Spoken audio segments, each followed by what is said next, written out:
Bagaimana seorang yang percaya tahu bahwa dirinya memiliki hidup yang kekal? Dapatkah ia mengetahui bahwa dirinya telah diselamatkan? Tentang perkara ini, kita akan melihat bagaimana Alkitab berbicara kepada kita. Mari kita membaca beberapa bagian Alkitab untuk melihat bahwa kita memiliki hidup yang kekal. 1 Yohanes 5 ayat 13 menuliskan, "Semuanya itu kutuliskan kepadamu, supaya kamu yang percaya kepada nama Anak Allah tahu bahwa kamu memiliki hidup yang kekal." Kita harus memegang kalimat terakhir dari ayat ini.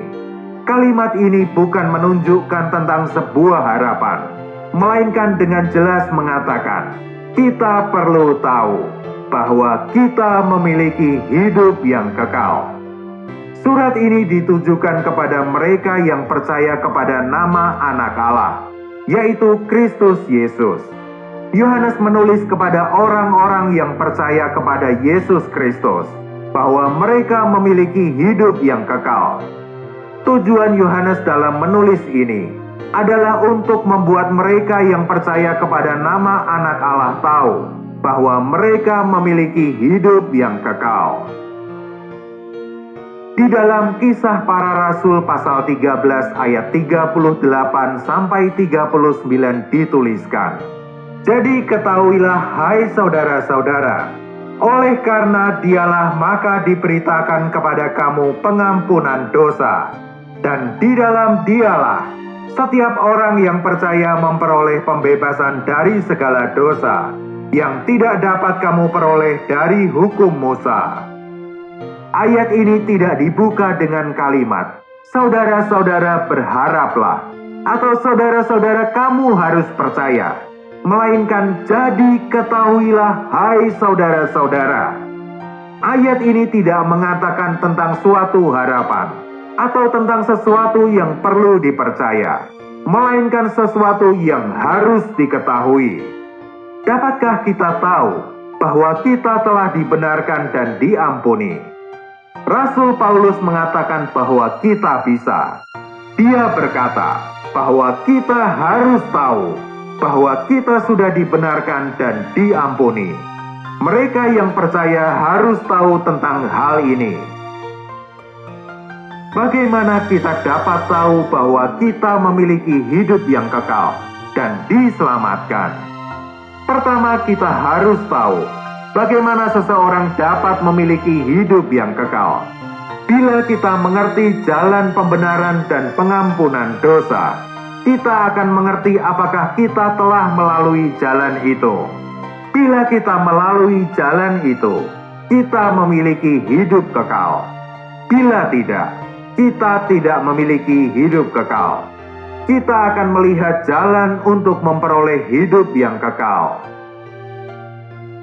Dalam Perjanjian Baru banyak sekali dijelaskan tentang orang yang percaya akan memiliki hidup yang kekal. Mereka akan memiliki hidup, tidak akan dihukum, dan akan diselamatkan. Apa yang dikatakan dalam Yohanes 3 ayat 16, ayat yang paling populer di tengah-tengah kita. Di sana dikatakan bahwa kasih Allah begitu besar akan dunia ini. Bagaimana Allah mengasihi? Seberapa jauh Allah mengasihi?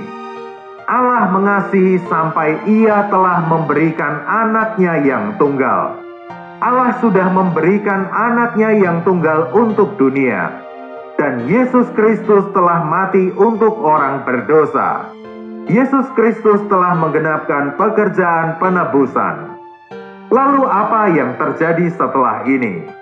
Setelah ini dikatakan bahwa setiap orang yang percaya kepadanya tidak akan binasa, melainkan beroleh hidup yang kekal. Ayat ini memiliki 3 poin utama. Di sana disebutkan sebuah fakta yang besar, sebuah kondisi yang besar, dan sebuah hasil yang besar.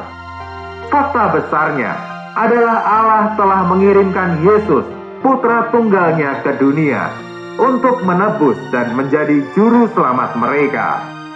Kondisi besarnya adalah suatu hal yang harus dilakukan semua orang, yaitu percaya.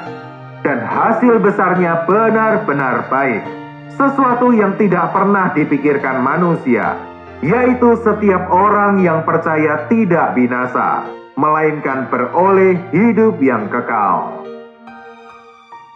Fakta besarnya adalah begitu besar kasih Allah akan dunia ini.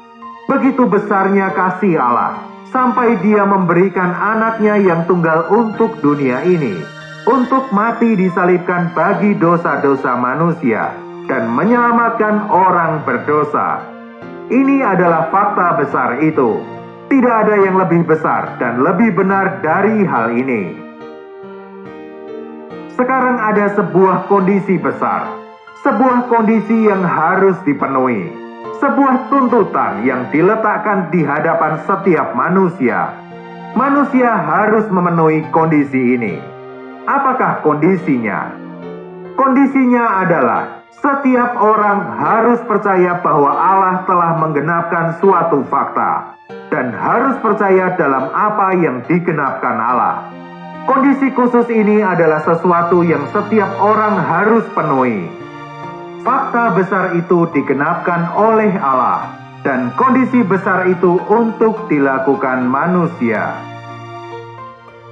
Lalu apakah hasil besarnya? Hasil besarnya adalah kita tidak binasa, melainkan beroleh hidup yang kekal. Inilah arti diselamatkan. Karena Tuhan berkata bahwa mereka yang percaya kepadanya tidak akan binasa, melainkan beroleh hidup yang kekal. Apakah kita berpikir bahwa setelah percaya kita masih akan binasa? Tuhan kita tidak mungkin tidak benar. Tuhan kita adalah Tuhan Sang Benar. Setiap orang yang percaya pasti akan beroleh hidup kekal dan pasti tidak akan binasa. Tuhan telah menggenapkan hal ini sesuai dengan apa yang difirmankannya. Tuhan Yesus disalibkan di kayu salib untuk menyelamatkan orang berdosa. Dia mencurahkan darahnya yang berharga untuk menyucikan kita dari dosa. Semua orang yang percaya kepadanya tidak binasa, melainkan beroleh hidup yang kekal. Semua masalah kita selesai di sini.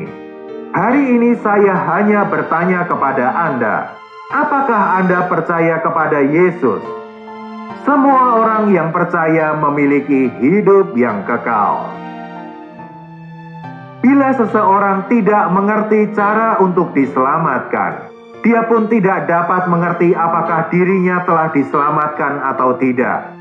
Seseorang yang ingin diselamatkan harus lebih dulu mengerti kondisi dasar dari keselamatan. Jika kita tidak mengerti dasar keselamatan, kita tidak dapat mengerti apakah kita telah diselamatkan. Seseorang bercerita bahwa 3 bulan yang lalu dia mendengarkan pemberitaan Injil. Dalam pemberitaan Injil itu dikatakan bahwa setiap orang yang percaya beroleh hidup yang kekal. Pada saat itu dia menjadi percaya dan mengesampingkan dosa-dosanya. Dia benar-benar merasa bahwa dirinya telah diselamatkan. Tetapi sebulan kemudian, imannya hilang dan dia jatuh dalam dosa besar lagi. Dia bertanya, apakah hal ini berarti dia menjadi belum diselamatkan? Firman Tuhan tidak mungkin salah, dan hanya Tuhan yang harus dipercaya. Tuhan Yesuslah yang telah menyelamatkan, bukan diri kita sendiri. Diselamatkan tidak bergantung pada perbuatan baik kita di masa yang lalu, atau perbuatan baik di masa yang akan datang, tetapi bergantung pada apakah kita percaya atau tidak, bahwa Yesus telah menanggung dosa kita, dan telah mati untuk kita. Tidak peduli berapa banyak dosa yang kita miliki, dosa-dosa ini telah ditanggung semuanya. Kita tidak diselamatkan oleh diri kita sendiri. Kita pun tidak dapat menyelamatkan diri kita. Tuhan Yesuslah yang menyelamatkan kita. Banyak orang yang berpikir bahwa semua dosa dan kesalahan mereka yang lalu telah ditebus oleh Tuhan Yesus. Tetapi bila seseorang berperilaku buruk setelah percaya, dia akan binasa. Pendapat yang seperti ini tidak memahami dasar dari keselamatan. Hal ini kembali ke posisi perjanjian lama. Di dalam perjanjian baru, saat diselamatkan, seseorang diberikan posisi yang baru, dari musuh Allah menjadi milik Allah. Dengan iman orang itu dapat dipenuhi dengan hidup yang baru, dan kemudian orang itu dapat datang kepada Allah dengan hati yang murni, di dalam sebuah kepastian iman yang penuh. Orang itu tidak datang kepada Allah dengan perbuatan baiknya, melainkan orang itu datang kepada Allah berdasarkan posisi yang telah diterimanya, dan posisi ini tidak dapat hilang. Hari ini banyak orang tidak memiliki sukacita keselamatan, karena mereka berusaha untuk menjaga keselamatan mereka dengan perbuatan baik. Keselamatan tidak datang melalui kerja keras seumur hidup. Hal itu tidak akan pernah menyelamatkan orang.